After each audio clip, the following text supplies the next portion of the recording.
Bien, prions. Père, nous te remercions, te rendons grâce, nous te recommandons ces instants merveilleux. Seigneur Jésus-Christ, aide-nous à croître dans la grâce et dans la connaissance de notre Seigneur Jésus-Christ. Et aide-nous, Seigneur mon Dieu, mon roi, à avoir pour objectif, Seigneur, de notre vie chrétienne, la croissance spirituelle jusqu'à ce que nous parvenions à la maturité. Au nom puissant de notre Seigneur Jésus-Christ, nous avons ainsi prié. Amen. Amen.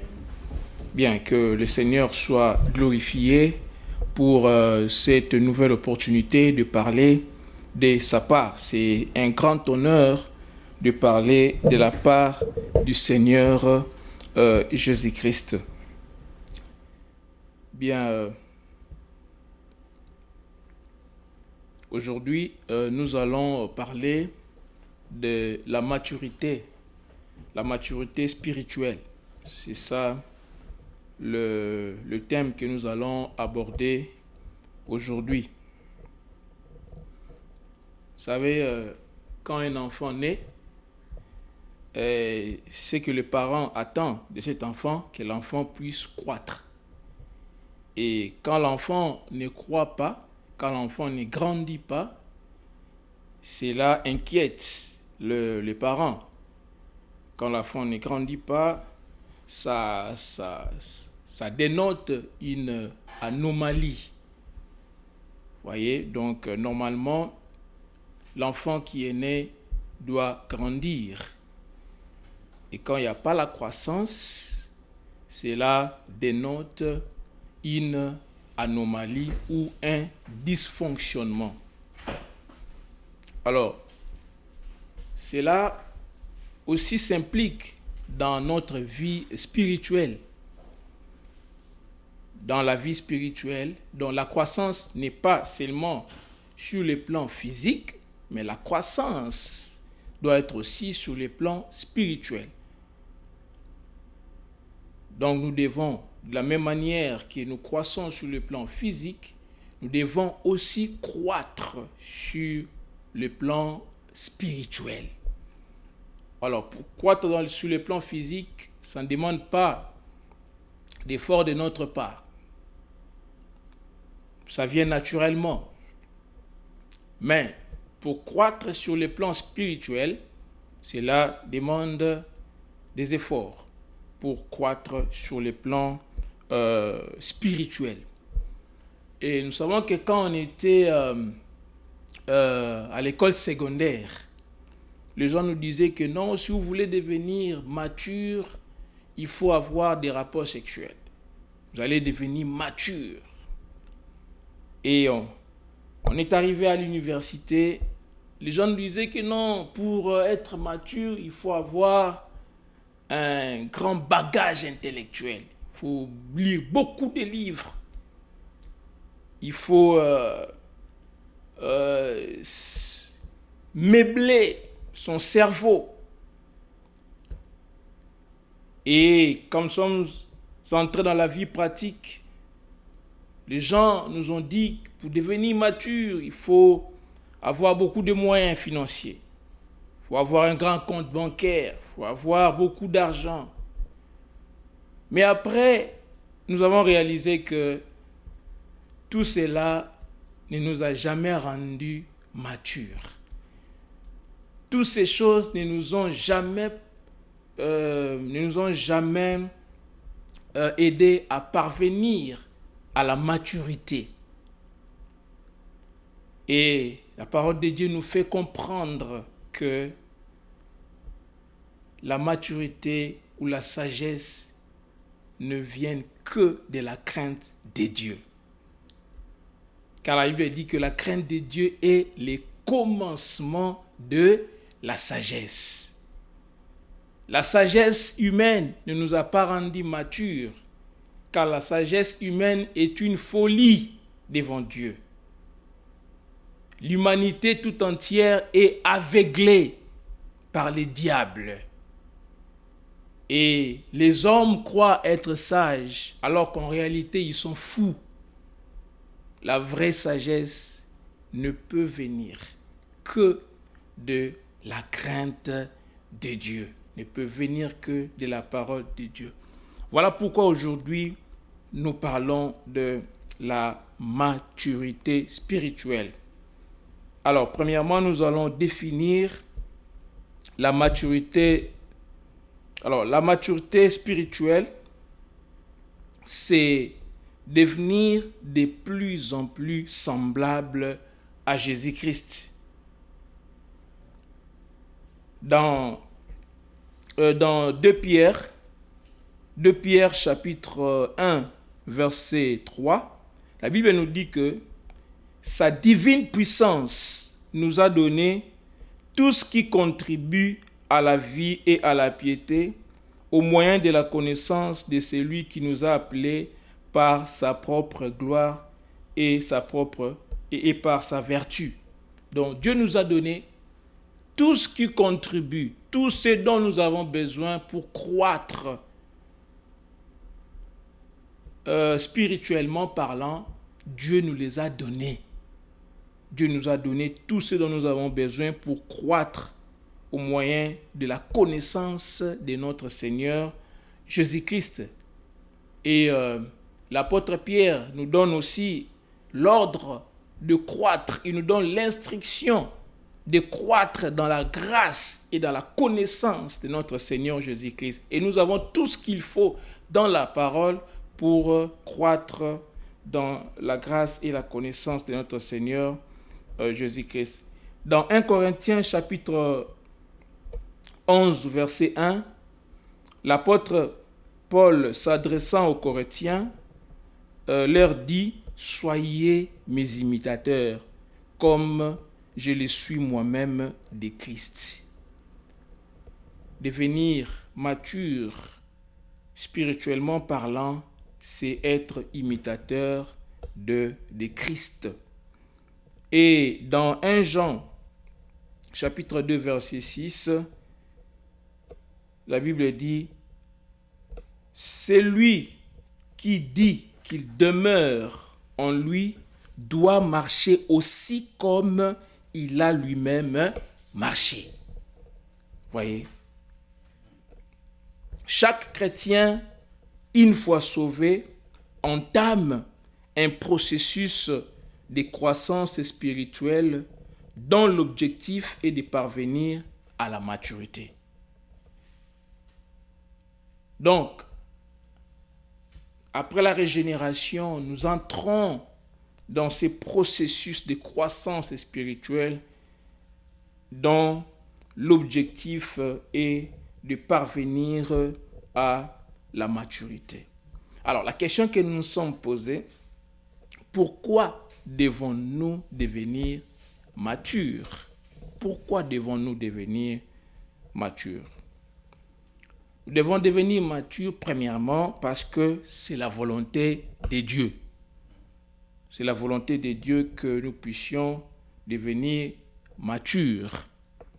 Parce que 1 Thessaloniciens, chapitre 4, du verset 3 jusqu'au verset 4, dit « Ce que Dieu veut, c'est votre sanctification. C'est que vous vous absteniez de l'impudicité, c'est que chacun de vous sache posséder son corps dans la sainteté et l'honnêteté. » Donc c'est la volonté de Dieu. Dieu veut que nous puissions croître dans ces processus de la maturité. Dieu veut que nous puissions aller de progrès en progrès dans ces processus de la sanctification. Alors, Dieu nous a aussi prédestinés. Il nous a prédestinés. C'est sa volonté parce qu'il nous a prédestinés à être semblables à l'image de son Fils, afin que son Fils fût le premier-né entre plusieurs frères. C'est ce que nous trouvons dans le livre de Romains chapitre 8, verset 29. Alors, qui est le standard de notre maturité? le standard de notre maturité, c'est le Seigneur Jésus-Christ. Christ est donc le standard de la maturité spirituelle. C'est lui le standard.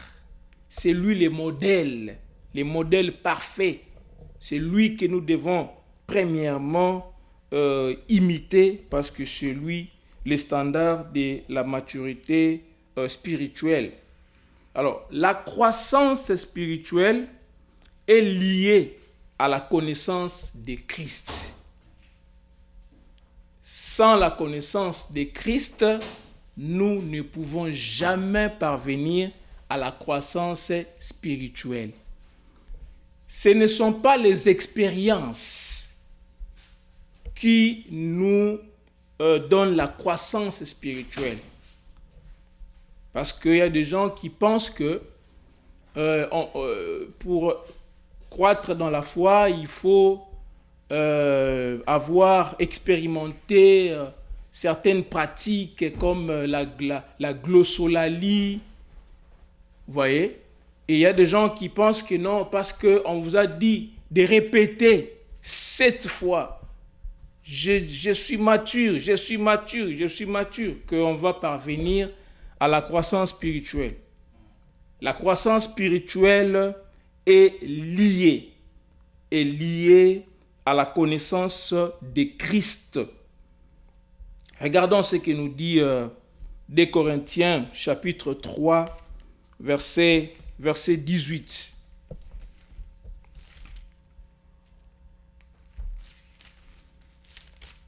Des Corinthiens, chapitre 3, verset 18. Alors, la parole déclare, « Nous tous, dont les visages découverts reflètent la gloire du Seigneur, nous sommes transformés en la même image de gloire en gloire par l'Esprit du Seigneur. » Donc nous tous qui contemplons, nous tous dont les visages découverts, contemplant comme dans un miroir la gloire du Seigneur, nous sommes transformés en la même image de gloire en gloire comme par le Seigneur, l'Esprit. Dans la vie, on a besoin de modèles. Aujourd'hui, beaucoup de chrétiens se focalisent sur le Saint-Esprit. La Bible ne nous a jamais demandé de nous focaliser sur le Saint-Esprit. Le Saint-Esprit est venu pour nous apprendre Christ. Le Saint-Esprit est venu pour nous montrer Christ. Nous devons nous focaliser sur Christ. Le Saint-Esprit, nous ne le voyons pas. Christ est venu sur la terre. Les gens l'ont vu.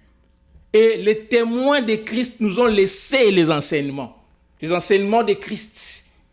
Et c'est que Christ leur a révélé au sujet de sa personne. Et le Saint-Esprit nous révèle Christ pour que nous puissions imiter Christ. Beaucoup d'enfants n'ont pas vu leur talent se développer parce qu'ils ont manqué de modèles. Ils ont manqué de modèles. Dans la vie, pour développer les talents qu'on a, on a besoin de modèles.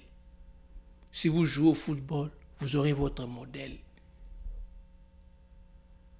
Il y a ceux qui ont eu comme modèle, aujourd'hui il y a ceux qui ont comme modèle Cristiano Ronaldo, il y a ceux qui ont d'autres ont comme modèle Lionel Messi. Vous voyez? Et quand vous regardez votre modèle, vous voulez devenir comme lui. Votre modèle vous inspire. Et nous, notre modèle, c'est le Seigneur Jésus. Pour croître spirituellement, on a besoin de ce modèle parfait qui est Jésus. Et pour imiter Jésus, nous devons les contempler dans ses enseignements. Ceux qui l'ont vu, ils nous ont laissé les enseignements. Jésus-Christ leur a donné le mandat pour écrire, pour nous donner les enseignements que lui, Jésus-Christ, a dispensés. Jésus-Christ a délégué son autorité aux apôtres afin qu'ils puissent nous fournir les Écritures. Et nous voyons Christ dans les Écritures. Et ce n'est que quand nous sommes focalisés sur lui, ce n'est que quand nous les regardons que nous l'imitons. Voilà pourquoi ce passage dit que nous tous, dont les visages découverts, contemplons. Contempler, ça veut dire regarder, fixer les regards. Être focalisé. Et quand on fixe les regards, on est focalisé. C'est comme ça que nous devenons comme lui. C'est comme ça que nous sommes transformés de gloire en gloire. Donc ça veut dire d'une étape à une autre. Et cela s'est fait par le Saint-Esprit, par la puissance du Saint-Esprit. Voyez, on n'est pas appelé à chercher des expériences, mais on est appelé à contempler le Seigneur Jésus dans sa parole, afin que nous puissions lui ressembler. Et le Saint-Esprit nous aide à lui ressembler de plus en plus. Alors, prenons Éphésiens chapitre 4, du verset 13 jusqu'au verset 16.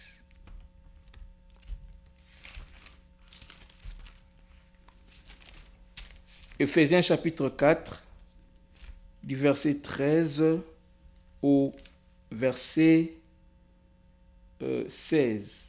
Je lis le nom du Seigneur. Jusqu'à ce que nous soyons tous parvenus à l'unité de la foi et de la connaissance du Fils de Dieu, à l'état d'homme fait, à la mesure de la stature parfaite de Christ.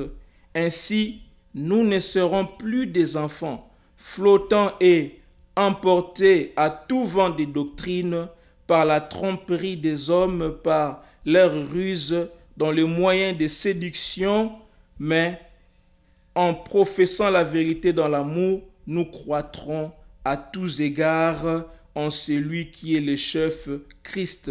C'est de lui et grâce à tous les liens de son assistance que tous les corps, bien coordonnés et formant un solide assemblage, tirent son accroissement selon la force qui convient à chacune de ses parties et s'édifie lui-même dans l'amour. Quand nous contemplons Christ, nous allons parvenir à l'unité de la foi et à l'unité de la connaissance du Fils de Dieu. Quand nous contemplons Christ, quand nous le contemplons, quand nous suivons les enseignements, parce que Dieu a fait des dons, il a fait des dons, il a donné des hommes, il a fait des dons des ministères pour l'édification du corps de Christ. Quand nous écoutons les enseignements, quand nous contemplons le Seigneur à travers sa parole, nous parvenons à la connaissance du Fils de Dieu, à la connaissance de Jésus. Nous parvenons à l'état d'homme fait. Donc nous parvenons à la maturité, nous parvenons à la mesure, à la stature parfaite de Christ. Et nous ne serons plus des enfants. Quand nous atteignons la maturité, nous ne sommes plus des enfants. Parce que les enfants, ils n'ont pas de stabilité. Les enfants sont ballottés. Ils sont ballottés par tout vent des doctrines. On nous dit ici que nous ne serons plus des enfants flottants et emportés à tout vent des doctrines, par la tromperie des hommes. Voyez, aujourd'hui, les faux prophètes pullulent dans le monde et sont en train d'entraîner dans l'erreur les gens par la tromperie, par la ruse, dans les moyens de la séduction. Voyez, et Dieu veut que nous puissions croître, parvenir à la stature, à la mesure de la stature parfaite de de Christ. Et cela passe par la connaissance de la parole. Cela passe par la connaissance de notre Seigneur Jésus-Christ. Alors, ceci nous mène à parler du rôle de la parole de Dieu dans la croissance spirituelle.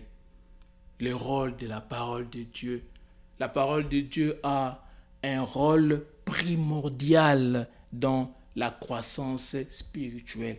Nous ne pouvons pas croître spirituellement parlant sans la connaissance de la parole de Dieu. La connaissance de Dieu est plus que le sacrifice. La connaissance, c'est ce que Dieu aime, la connaissance. La parole de Dieu est primordiale dans la connaissance, dans la croissance spirituelle.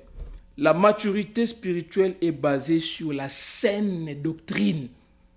La maturité spirituelle n'est pas basée sur l'erreur, n'est pas basée sur la doctrine de l'erreur. Mais la maturité spirituelle est basée sur la saine doctrine.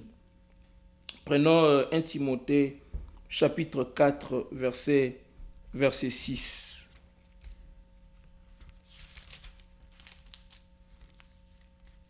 1 Timothée, chapitre 4, verset 6. La parole de Dieu nous déclare: en exposant ces choses aux frères, tu seras un bon ministre de Jésus-Christ, nourri des paroles de la foi et de la bonne doctrine que tu as exactement suivie. Voyez, l'apôtre Paul dit à son fils dans la foi, Timothée, qu'en exposant ces choses, les choses que tu as appris de moi, le vrai évangile, en exposant ces choses aux frères, tu seras un bon ministre de Jésus-Christ, nourri des paroles de la foi et de la bonne doctrine que tu as exactement suivie. C'est ce que nous sommes en train de faire, d'exposer la bonne doctrine, la parole de la vérité. Ce n'est qu'en exposant ces choses que l'on sera des bons ministres. Jésus-Christ ne va pas dire aux gens que non, tu as été grand, maintenant entre dans ma gloire. Non, il va dire bon et fidèle serviteur. Il ne demande pas d'être des grands, de chercher à être des grands, mais d'être des bons et fidèles. Et tu ne peux pas être bon lorsque tu n'exposes pas la sainte doctrine. On est bon ministre lorsqu'on expose la sainte doctrine. On est bon chrétien lorsqu'on pratique la sainte doctrine. Voyez. Et prenons Tite, chapitre 2, verset 1.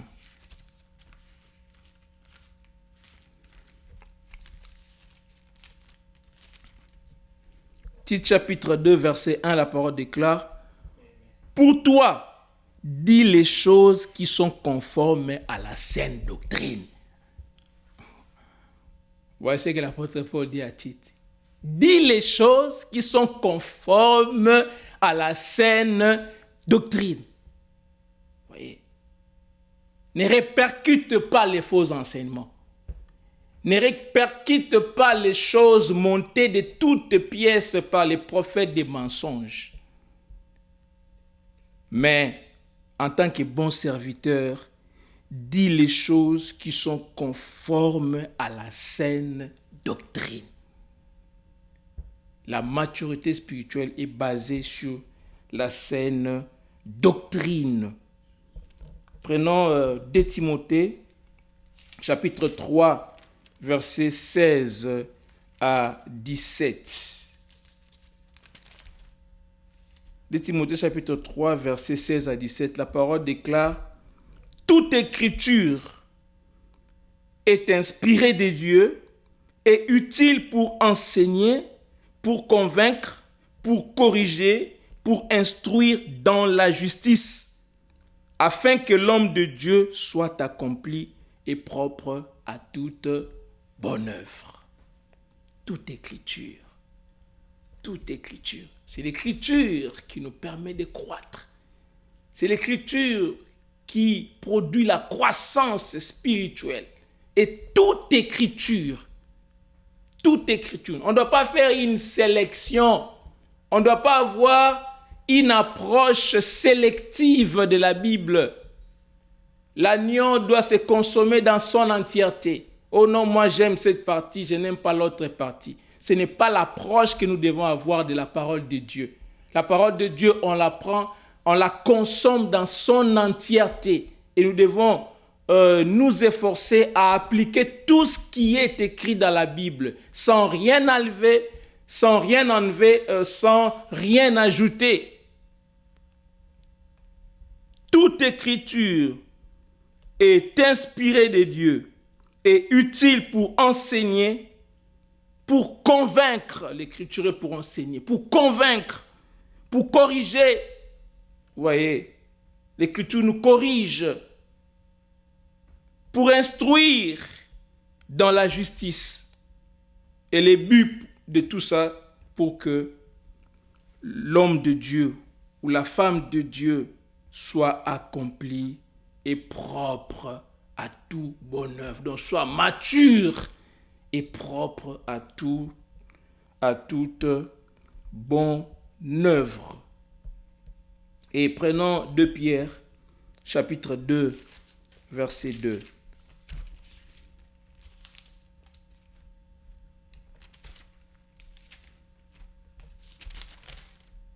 2 Pierre chapitre 2 verset 2, la parole déclare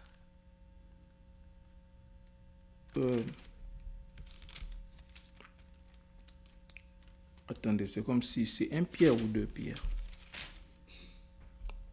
Non, je me suis trompé, c'est 1 Pierre. 1 Pierre chapitre 2 verset 2. Voilà, la parole déclare: désirez comme des enfants nouveau-nés le lait spirituel et pur, afin que par lui vous croissiez pour le salut, si vous avez goûté que le Seigneur est bon. Désirez comme des enfants nouveau-nés le lait spirituel et pur, afin que par lui vous puissiez croître. Et nous devons désirer cette parole, car la croissance spirituelle passe par la parole de Dieu. Si nous ne désirons pas la parole, nous ne devons pas croître. Et nous devons désirer la parole comme le nouveau-né. Vous voyez, ici, il y a une comparaison qui est faite avec la manière dont le nouveau-né désire. L'apôtre Paul, l'apôtre Pierre fait une analogie avec la manière dont le bébé, le nouveau-né désire le lait spirituel et plutôt le lait maternel. Les bébés ne regardent pas au décor de la maison. Le bébé ne s'intéresse pas à la manière dont il est habillé. Le bébé, ce qui l'intéresse, c'est le lait. C'est le lait. Pourquoi? Parce que le lait est indispensable à sa croissance et à son développement. Vous voyez, c'est ce que l'apôtre Paul veut nous dire, l'apôtre Pierre. La parole de Dieu est indispensable et essentielle à notre croissance et développement. Vous voyez, le chrétien, quand il vient dans une église, il ne regarde pas à la manière dont le bâtiment est. Il ne regarde pas au décor ou au nombre des membres. Le vrai disciple de Christ, il s'intéresse à la parole de Dieu, au témoignage de responsables et à la parole de Dieu. Parce que c'est la vie du responsable c'est la vie du prédicateur, c'est la vie des enfants de Dieu qui rend la parole de Dieu, qui donne la crédibilité à la parole de Dieu, qui fait que le païen, les gens puissent croire à cette parole. Parce que comment vous allez prêcher une parole que vous prétendez que ça va changer d'autres personnes si vous-même votre vie n'est pas changée? Vous voyez? Ça ne donne aucun crédit à ce que vous dites. Mais si votre vie et la Bible est ouverte, que les gens peuvent lire, c'est à ce moment-là que vous donnez de la crédibilité à la parole de Dieu, pour que cette parole soit digne de confiance. Vous voyez? Donc, la parole est comparée au lait, nourriture indispensable à la vie et au développement du nourrisson, comme nous l'avons dit. Cette parole est indispensable à la croissance du nourrisson. Alors, quelles sont les étapes de croissance dans la famille de Dieu? Dans la famille de Dieu, il y a des étapes de croissance. Alors, quelles sont les étapes de croissance dans la famille de Dieu? Prenons 1 Jean chapitre 2, versets 12 à 14. 1 Jean chapitre 2, versets 12 à 14. Là, nous allons voir les étapes de croissance dans la famille de Dieu. Voilà, j'ai lu au nom du Seigneur. Je vous écris, petits enfants, parce que vos péchés vous sont pardonnés à cause de son nom. Je vous écris, Père, parce que vous avez connu celui qui est dès le commencement. Je vous écris, jeunes gens, parce que vous avez vaincu le malin. Je vous ai écrit, petits enfants, parce que vous avez connu le Père. Je vous ai écrit, Père, parce que vous avez connu celui qui est dès le commencement. Je vous ai écrit, jeunes gens, parce que vous êtes forts et que la parole de Dieu demeure en vous et que vous avez vaincu le malin. Alors, je crois que vous l'avez remarqué avec moi que nous trouvons ici 3 catégories de chrétiens ou 3 étapes de croissance dans la famille de Dieu. Quelles sont ces étapes-là? Quelles sont ces 3 catégories-là? Nous avons les enfants, les jeunes gens et les pères. Les enfants, les jeunes gens et les pères. Reprenons la lecture. Au verset 12, il dit « Je vous écris, petits enfants, parce que vos péchés vous sont pardonnés à cause de son nom. » Ici, il s'adresse à l'ensemble de tous les chrétiens, parce que nous sommes tous enfants de Dieu. Tout un chacun de nous est enfant par rapport à ses parents. Peu importe l'âge que vous avez, vous n'êtes pas enfant par rapport à vos parents. Alors ici, il parle de manière générale.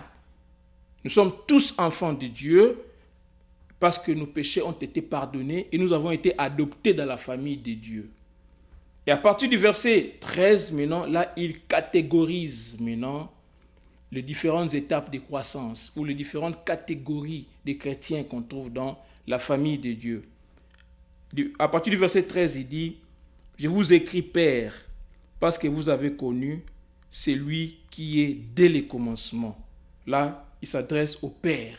Les pères, ce sont des gens qui ont une expérience très riche, et qui ont une riche expérience spirituelle. Des gens qui ont développé l'affection pour les choses de Dieu. Leur vie est devenue une adoration. Ils ont vu Dieu agir tout au long de leur vie. et ils ont une riche expérience spirituelle. On les appelle des pères. Vous voyez, même en théologie, on parle des pères de l'Église, des gens qui ont posé les fondements. Vous voyez, les pères, ce sont des gens qui ont une riche expérience spirituelle. Ce sont là les pères. Et ensuite, il dit, je vous écris, jeunes gens, parce que vous avez vaincu les malins. Alors, les jeunes gens, ce sont des chrétiens plus affermis. Vous voyez, qu'est-ce que les jeunes gens démontrent? Les jeunes gens démontrent de la force. Les jeunes gens ont des biceps. Ici, les jeunes gens sont des chrétiens plus affermis. Voilà pourquoi il dit que parce que vous avez vaincu le malin, qui démontre de la force spirituellement parlant, qui ne sont plus chancelants. Vous voyez, qui ne sont plus les dindons de la farce, qui ne sont plus la proie facile du diable, parce qu'ils connaissent la doctrine. Les jeunes gens connaissent la doctrine. Les jeunes gens sont affermis. Quand on devient jeunes gens dans la foi, on est affermi. On a des biceps spirituels. On connaît la doctrine. Vous voyez, on connaît la doctrine. Et regardez ici au verset 13, dans la dernière partie du verset 13. Je vous ai écrit, je ne sais pas si vous avez, non, c'est le verset 14 plutôt. Verset 14, deuxième alinéa du verset 14. Il dit, je vous ai écrit, jeunes gens, parce que vous êtes forts et que la parole de Dieu demeure en vous et que vous avez vaincu les malins. Vous voyez? Jeunes gens, vous êtes forts. Pourquoi on est fort quand on est jeunes gens? Parce que la parole de Dieu demeure. Pour devenir jeunes gens, il faut contempler la parole. Que la parole habite richement en toi. La parole demeure en toi. C'est alors que tu deviens fort. Et quand tu deviens fort, le résultat c'est quoi? Tu vas vaincre le malin. Tu vas réfuter les erreurs. Tu vas réfuter les hérésies. Quand la tentation vient, tu vas réfuter l'erreur par « il est écrit ». Comme ça a été le cas avec Jésus, quand il avait été tenté par les diables. Il est écrit. On est fort parce que la parole habite en nous richement. Vous voyez? Il dit que vous êtes forts. Vous êtes forts et que la parole de Dieu demeure en vous. Et le résultat, c'est quoi? Vous avez vaincu le malin. Vous voyez? Ça, lorsqu'on devient jeune gens dans la famille de Dieu. Quand on quitte l'étape des enfants et qu'on accède maintenant à l'étape des jeunes gens. Et troisième étape, ce sont des enfants. Des enfants. Bon, je vais commencer par les pères. Je devais commencer par les enfants, jeunes gens, après pères. Donc, les enfants sont des gens instables, vous voyez. Les enfants sont les nouveau-nés dans la foi, les nouveau-nés qui connaissent les ABC de la Bible, qui ont fait la confession de la foi, qui ont dit Abba, Père. Ils connaissent les ABC de la Bible. Ils n'ont pas encore une connaissance approfondie. Et par conséquent, les enfants sont susceptibles d'être ballottés par les vents des doctrines. Les enfants ne sont pas assis. Les enfants ne sont pas stables. Les enfants sont inconstants. Ils n'ont pas de la constance. Et nous ne devons pas rester dans cette étape-là. Vous voyez? Chaque étape de croissance est excitante, Chaque étape de croissance est excitante. Mais on ne doit pas rester dans cette étape. Vous savez, quand on était enfant, c'était excitant, non? C'était bon. On jouait, on courait, on n'avait pas... C'est excitant. Mais maintenant, tu as dit que, comme c'est excitant, donc je reste ici. Est-ce qu'on a fait ça? Non. On est passé de l'enfance à l'adolescence, de l'adolescence à l'âge adulte. Vous voyez? Et quand vous devenez adolescent, c'est aussi excitant. Et vous vous avez dit que non, moi je préfère rester adolescent. Non. Après l'adolescence, vous passez à l'âge adulte. Voyez. Donc, nous ne devons pas rester là. Ça, ce sont les 3 étapes de croissance. Nous avons les enfants, les jeunes gens et le père. Les enfants sont des nouveau-nés dans la foi. Les jeunes gens sont des chrétiens plus affermis. Et les pères sont ceux qui ont une riche expérience spirituelle. Quand on est enfant, on a la connaissance de Dieu. La connaissance superficielle. Quand on devient jeune gens, on a la conviction maintenant. À force de lire la parole de Dieu, on a la conviction. Et cette conviction se traduit par des principes de vie qu'on met en pratique. Là, on est jeunes gens. Et quand on devient père, ces principes-là développent l'affection. L'affection pour la parole de Dieu. Et toute notre vie devient une adoration. Vous voyez, toute notre vie devient une adoration. L'œuvre de Dieu n'est plus un fardeau, mais c'est un privilège. Vous voyez, les bébés disent que je n'ai pas le temps pour Dieu. Vous voulez que Dieu vous donne le temps? Dieu peut vous donner le temps. Dieu peut enlever seulement votre travail. Dieu peut enlever ça, il vous donne le temps. Dieu peut vous donner le temps. Dieu peut vous donner le temps. Vous voyez? Dieu peut enlever la santé, il vous donne le temps. À l'hôpital, vous commencez à crier à lui. Il va vous donner le temps. Vous voyez? Les bébés spirituels disent, je n'ai pas le temps. Mais les pères, ils ont de l'affection. Ce n'est plus un fardeau. C'est par contre, c'est un privilège de servir Dieu. Vous voyez? Toute leur vie devienne une adoration. Toute leur vie devienne une adoration. Alors, je crois qu'aujourd'hui, on pourra s'arrêter ici et nous allons continuer prochainement. Donc, nous avons dit pourquoi devons-nous devenir matures? Parce que c'est la volonté de Dieu. Ça, c'est le premier point qu'on a vu. Et nous allons continuer prochainement. Et on a aussi parlé de ces différentes étapes de la croissance dans la famille de Dieu. Alors, pour aujourd'hui, j'aimerais conclure avec le passage des psaumes. Psaume chapitre 1. Psaume chapitre 1.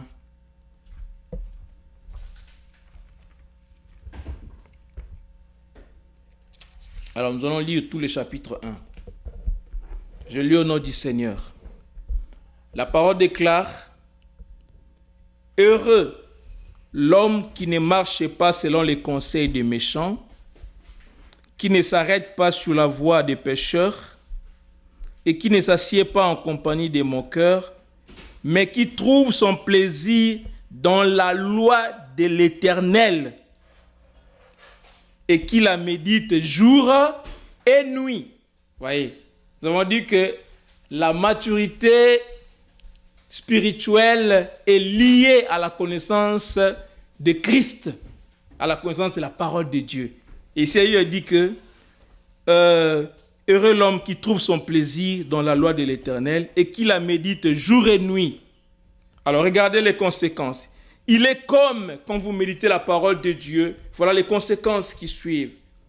Il est comme un arbre planté près d'un courant d'eau qui donne son fruit en sa saison et dont le feuillage ne se flétrit point. Tout ce qu'il fait lui réussit. Il n'en est pas ainsi des méchants. Ils sont comme la paille que les vents dissipent. Nous ne devons pas envier les méchants. Ils sont comme la paille que les vents dissipent. C'est pourquoi les méchants ne résistent pas au jour du jugement, ni les pécheurs dans l'assemblée des justes. Car l'Éternel connaît la voie des justes et la voie des pécheurs mène à la ruine. Voyez, heureux l'homme qui trouve son plaisir dans la parole de l'Éternel et qui la médite jour et nuit. Que Dieu nous bénisse. Prions. Père, aide-nous à trouver notre plaisir dans ta parole, à languir après ta connaissance, comme la biche soupire après le courant d'eau. Donne-nous de soupirer après ta connaissance, comme la biche soupire après le courant d'eau. Aide-nous, Seigneur Jésus-Christ, à désirer, Seigneur, ta parole comme les bébés désirent le lait spirituel. À désirer le lait pur de ta parole comme les bébés désirent le lait spirituel, afin que par ta parole nous puissions croître pour le salut. Aide-nous à faire de tous nos efforts, Seigneur, afin que nous puissions croître dans ta connaissance. Pour que nous ne soyons plus des enfants, pour que nous ne soyons plus emportés par tout vent de doctrine, mais que nous soyons stables, que nous ayons de l'affection pour toi, que nous puissions, Seigneur, trouver notre joie, notre plaisir, notre bonheur à être auprès de toi, à te servir et à servir notre prochain. Au nom puissant de notre Seigneur Jésus-Christ, nous avons ainsi prié. Amen.